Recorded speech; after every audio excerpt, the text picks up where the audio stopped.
Bonjour et bienvenue dans ton école au Québec, le podcast qui t'aide à mieux comprendre le fonctionnement de l'école québécoise. Je suis Edwige et aujourd'hui, on démarre une série spéciale pour les futurs enseignants. Si tu es formé à l'étranger ou que tu envisages de t'orienter vers l'enseignement ici, cet épisode est pour toi. On va explorer en 2 parties les étapes pour enseigner au Québec, de la demande d'autorisation d'enseigner jusqu'au brevet permanent d'enseignement.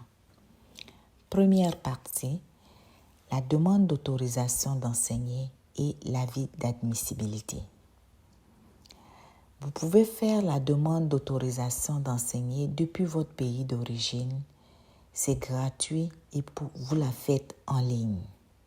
Si la demande est acceptée, vous recevez un avis d'admissibilité conditionnel qui est valable 2 ans pour venir passer le test de langue qu'on appelle communément le TECFE. Très important, beaucoup de personnes se trompent lorsqu'ils reçoivent l'avis d'admissibilité conditionnel. Ce document n'est pas un document de voyage.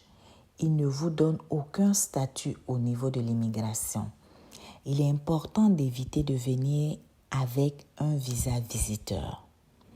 Aussi, il est bon à savoir que l'avis d'admissibilité conditionnelle n'est pas un document qui vous permet de faire de la suppléance. Mon conseil à cette étape, c'est de commencer à faire votre demande de résidence permanente en parallèle de la demande d'autorisation d'enseigner. Étant donné que la première prend plus de temps, je vous conseille d'entamer la seconde lorsque vous serez à l'étape du fédéral dans votre dossier. Partie 2. Le permis probatoire d'enseigner. Une fois le test de langue réussi, vous recevez un permis probatoire d'enseigner valable 5 ans, renouvelable sur certaines conditions. Vous avez la possibilité de faire de la suppléance, avoir des contrats, etc. Pendant ces 5 années, n'oubliez pas, vous devez réussir les cours inscrits dans votre permis probatoire d'enseigner.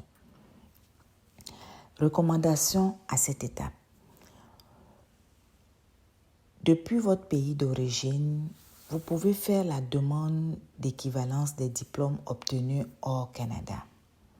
Ce document vous sera utile dans la recherche d'emploi.